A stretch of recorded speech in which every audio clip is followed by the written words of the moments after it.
tugas UAS AIK untuk mengunjungi Ormas Persatuan Islam. Dan lingkungan di sini, bagaimana memahami konsep tauhid dalam Islam? Di dalam Islam, sebelum segala sesuatu ya harus didasari oleh dasar-dasar tauhid, keimanan dan sebagainya. Makanya di lingkungan pesantren kami tauhid ini ditekankan sekali, bahkan dijadikan formulasi sebagai mata pelajaran pesantrenan. Dan karena ini ada dua kelembagaan yang mengurusi pesantren ini. Pertama ada ormas itu sendiri, kita bentuknya bukan yayasan. Yang kedua salurannya dengan Depar, afiliasinya dengan Departemen Agama, Kemenag lah kira-kira begitu. Nah sehingga si mata pelajaran pun ada dua versi, ada yang versi persisnya, ada yang versi Kemenagnya, gitu posisinya. Untuk memformulasikan nilai-nilai tauhid, tentu kita menerapkan kurikulum yang berbasis tauhid, yaitu akidah. Nah, sehingga ini dijadikan sebagai bahan untuk ajar bagi para santri di kita. Itulah. Selanjutnya, bagaimana menghadapi keragaman agama dan kepercayaan di sekitar kita? Betul, di kita ini multi agama ya, beragam agama, baik yang secara hukum sudah diakui oleh pemerintah ataupun yang tidak diakui oleh pemerintah ya. Di pesantren kita selalu diingatkan, bahkan bukan hanya diingatkan masalah keragaman agama ya, tapi juga masalah keragaman ormas gitu. Ada Muhammadiyah, ada NU dan sebagainya. Ya itu di kita bukan hanya eksklusif kepersisan, walaupun ya nilai-nilai eksklusivitas itu selalu dibangun. Ya wajar karena kita ada di wadah yang sedang kita lakukan ini. Nah, kita selalu mengajarkan budaya-budaya wasatiyah ya, tetapi wasatiyah dalam perspektif tidak berlebihan ya. Apa yang harus dijadikan sebagai bagian dari toleransi dalam hidup lah, sikap, kemudian respon dan sebagainya terhadap nilai-nilai keragaman tadi. Makanya si santri ini kita membuka keran-keran komunikasi dengan santri-santri atau siswa-siswa yang lain dalam organisasi, sehingga mereka membangun komunikasi tidak eksklusif, tidak tertutup, terbuka dengan gerakan organisasi lainnya, baik yang berhubungannya dengan keagamaan ataupun non keagamaan ya, misalkan culture, budaya dan sebagainya. Nah, tapi sejujurnya memang untuk mengenalkan secara langsung di dalam konteks realitas kayak misalkan lintas agama kita belum ya, baru sebatas mengenalkan secara konsep hukumnya saja gitu. Konsepnya seperti apa, keragaman di Indonesia itu kita kenalkan kepada santri-santri kita. Selanjutnya, bagaimana mempertahankan keimanan di tengah pengaruh media sosial? Nah, memang media sosial ini kan tergantung user ya, tergantung penggunanya. Sisi positifnya ada, sisi negatifnya ada gitu ya. Dan pengguna media sosial di Indonesia juga pengguna tertinggi ya gitu. Terutama media sekarang itu TikTok, Instagram kayak begitu. Dan di kita juga tidak dimungkiri banyak santri yang sudah memiliki akun media sosial yang tadi disebutkan. Kita ada pelajaran namanya akhlak, selain tadi tauhid, akhlak ini juga dijadikan sebagai kurikulum resmi gitu, yang baku diajarkan di tiap kelas, tiap jenjang ada, termasuk di tiap-tiap momen semacam di kita ada namanya baiat ya.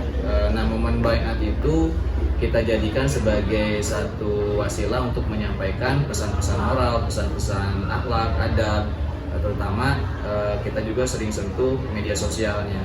Nah, bahkan di kita juga melalui kebekaan ya, itu sering memonitor perilaku atau aktivitas media sosial anak-anak kita di sini gitu posisinya. Santri kita sejauh mana menggunakan adab di media sosial, akhlak di media sosial gitu.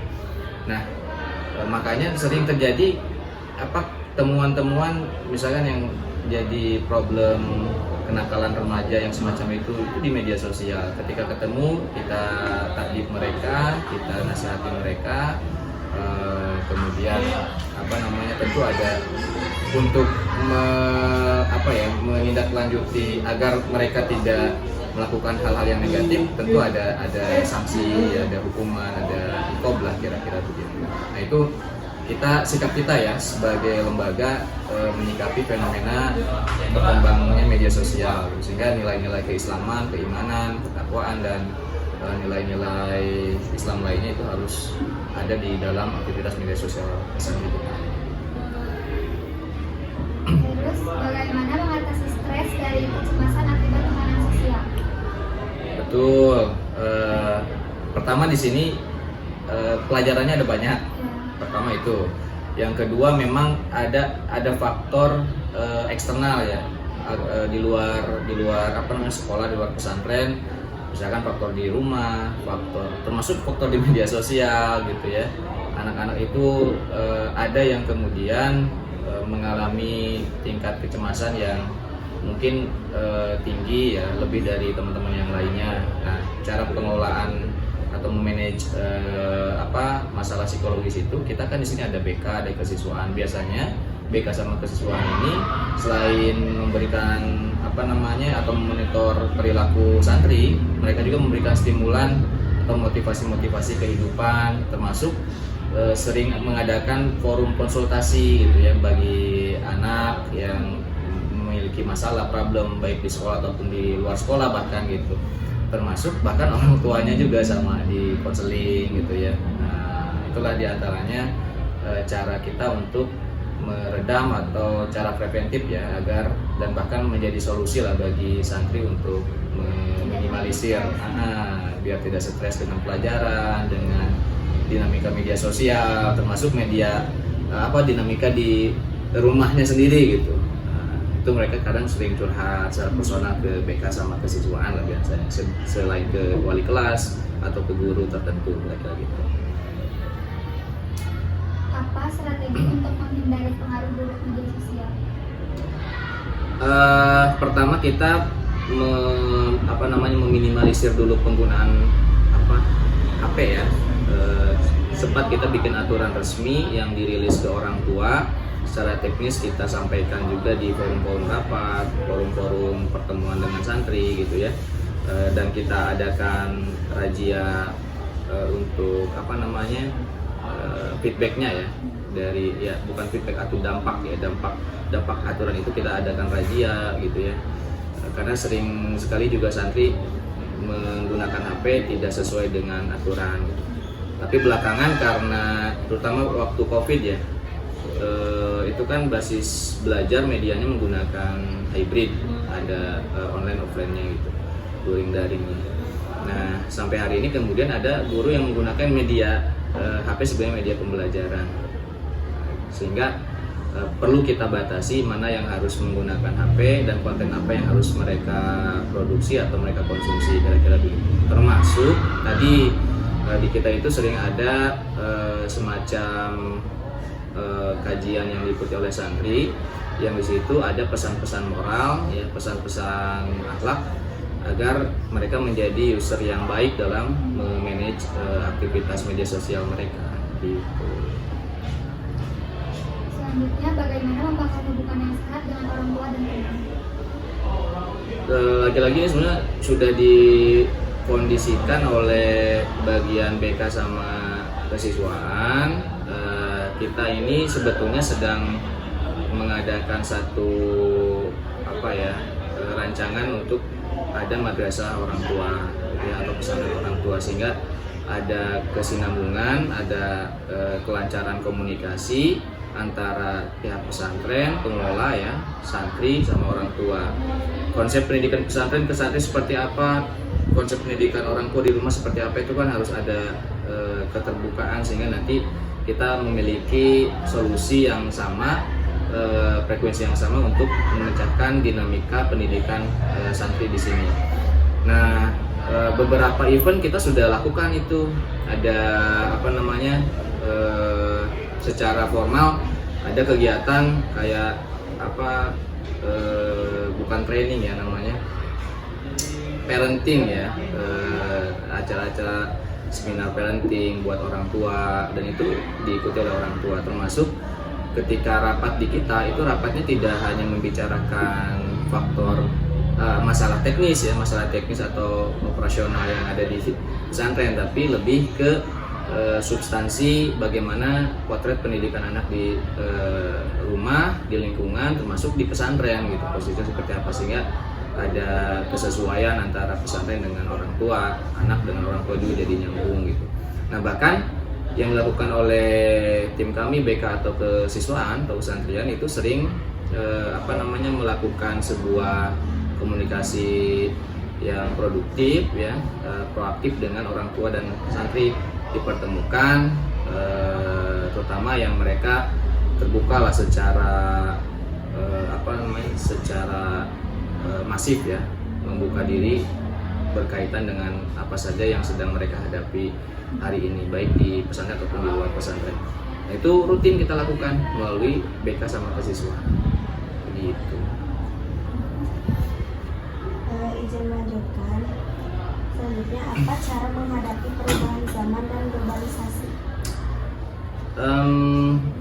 Di dalam konsep pendidikan pesantren persis pada umumnya ya, karena sudah ada kurikulum tersendiri, kita ini memang tujuannya kan tafakufidin, kemudian kita terjemahkan dalam bentuk konsep kurikulum dan silabus, sehingga masuk ke dalam mata pelajaran. Nah, kita menyiapkan santri-santri ini menjadi santri-santri yang punya mental sehat, kemudian punya wawasan luas, punya basic yang kuat ya dalam masalah-masalah keagamaan, sehingga kita juga memfasilitasi mereka dengan wasail atau wasilah-wasilah perantara-perantara yang produktif. Misalkan mereka disiapkan menjadi generasi pemimpin ke depan melalui forum-forum kegiatan pelatihan dasar kepemimpinan ya, dengan di situ ditampilkan isu-isu yang dari mulai lokal sampai dengan global ya gitu.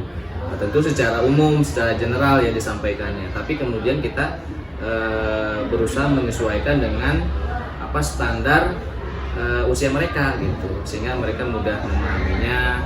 Tapi kan hari ini arus teknologi informasi sangat deras ya, kita hanya menstimulan mereka cepat mengakses informasinya, mudah memahaminya, kira-kira begitu. Nah, kita siapkan fasilitas itu, pendidikan kepemimpinan, kemudian pendidikan dasar-dasar akidah ya, untuk menghadapi arus globalisasi yang begitu cepat dari itu.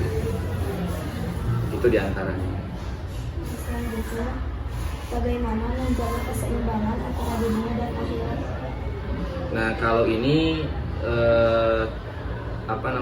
kita ada stimulan program yang di situ dikelola oleh anak-anak ya, oleh di sini nama OSIS itu jadi IGUG, Gereja Lugot Ummahatul Got gitu. Biasanya mereka mengadakan program-program yang berkaitan dengan ukhrawiyah gitu ya, dan berkaitan dengan duniawiyah. Jadi seimbang lah. Satu itu ada kegiatan-kegiatan yang dirancang oleh anak-anak dan itu diserahkan full ke anak-anak yang berkaitan dengan keislaman, ketauhidan dan sebagainya gitu ya, mulai keakhiratan. Ada juga yang soft skill gitu, life skill, kayak misalkan program sekarang kemajuan teknologi, anak-anak bikin program yang mengarah ke merespon lah ya, kira-kira kayak misalkan bikin desain dan sebagainya. Itu anak-anak melakukan itu, skill of life lah kira-kira, skill kehidupan. Bahkan pernah kalau nggak salah anak-anak juga menghadirkan narasumber dari pihak luar untuk berbagi informasi, ilmu, agar membekali anak-anak dengan kemampuan kayak misalkan bikin kerajinan ya itu yang kayak begitu ya, kerajinan dan sebagainya. Nah selain anak-anak, kurikulum resminya juga sama. Jadi oleh bidang akademik dimonitor skill basic keagamaan yang masuk dalam kurikulumnya, termasuk yang non kurikulum. Nah kemudian juga ditambah dengan program ekstrakurikuler ya yang diramu oleh bagian ekstrakurikuler. Di sini ada berapa, 17 atau berapa ya, dan itu murni dipadu-padankan antara keakhiratan dengan keduniawian ya. Di antaranya misalkan kalau yang akhiratnya kita bekali mereka dengan ekskul pilihan kayak siroh ya, kayak kemudian yang berkaitan dengan belajar bahasa Arab, nahwu, sorof dan sebagainya kayak gitu. Nah kalau di luar itunya kemampuan untuk menghadapi kehidupannya mereka dibekali kayak misal yang senang bola difasilitasi, yang senang basket difasilitasi, yang senang voli difasilitasi panahan sama juga begitu. Nah itu dia. Lalu bagaimana memadukan nilai-nilai Islam dengan kehidupan modern? Nah untuk sebenarnya sama aja sih kayak pertanyaan yang tadi ya. Jadi kita itu sudah memformulasikan merancang kurikulum diterjemahkan sesuai dengan kebutuhan kita hari ini. Tentu nilai-nilai asasiahnya ini yang diprioritaskan ya, nilai keislamannya, dan juga ini disiapkan untuk dijadikan sebagai respon terhadap perkembangan zaman ya, modernitas ya. Anak-anak di sini dipersiapkan dengan tidak menutup tidak menutup ruang anak-anak untuk berekspresi kira-kira begitu, tapi nilai keislamannya diperkuat gitu. Makanya kan pelajarannya akidah, akhlak, dan pokoknya ilmu keislaman lain lah yang asas di dalam usuluddin gitu kira-kira. Ditambah dengan kayak sejarah gitu, kemudian pengetahuan-pengetahuan yang kalau bahasa sekarang itu kontemporer ya, pengetahuan kontemporer itu diperkenalkan kepada anak-anak, termasuk ditambah dengan tadi pelatihan-pelatihan atau kegiatan-kegiatan yang diusung atau dikelola oleh kesiswaan. Nah biasanya kegiatan yang dikelola kesiswaan atau BK ataupun yang berwenang di situ selalu menampilkan apa yang dibutuhkan oleh anak-anak gitu ya. Jadi mereka tidak gagap isu-isu kekinian, isu-isu kemodernitasan gitu ya.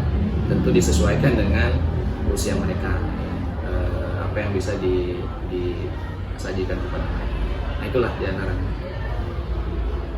Lalu bagaimana mengembangkan kesadaran spiritual di kalangan generasi Z? Ya, di pesantren ini sekali lagi selain ada kurikulum, ada pelatihan yang tadi, anak-anak ini diberikan sebuah kebebasan untuk menolak kegiatan. Nah biasanya anak-anak yang menolak kegiatan ini selalu saja kegiatannya muaranya ke penguatan spiritualitas tadi, baik itu yang berkaitan dengan akidah, ibadah, ataupun yang lainnya. Nah di kita ada program bermalam santri, karena kan belum ada pondok ya, jadi ada kegiatan bermalam santri satu malam.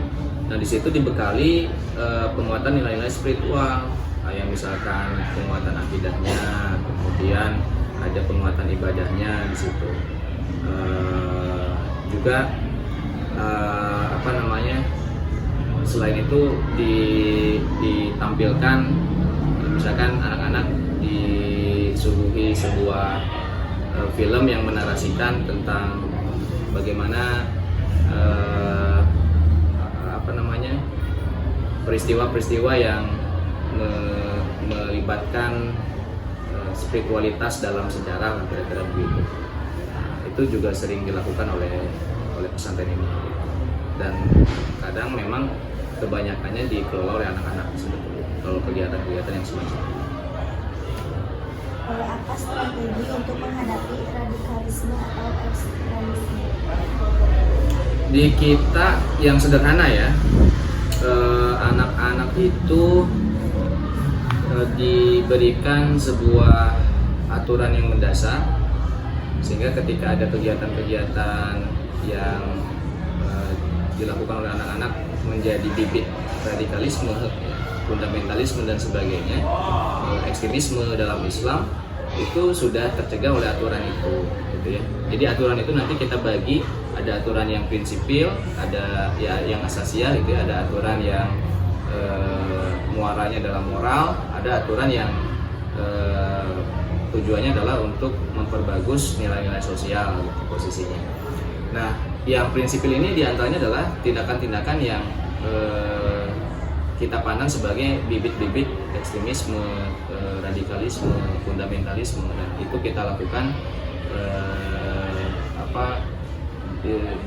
dimasukkan ke dalam kurikulum aturan ya, ke dalam kurikulum dan aturan santri di kita.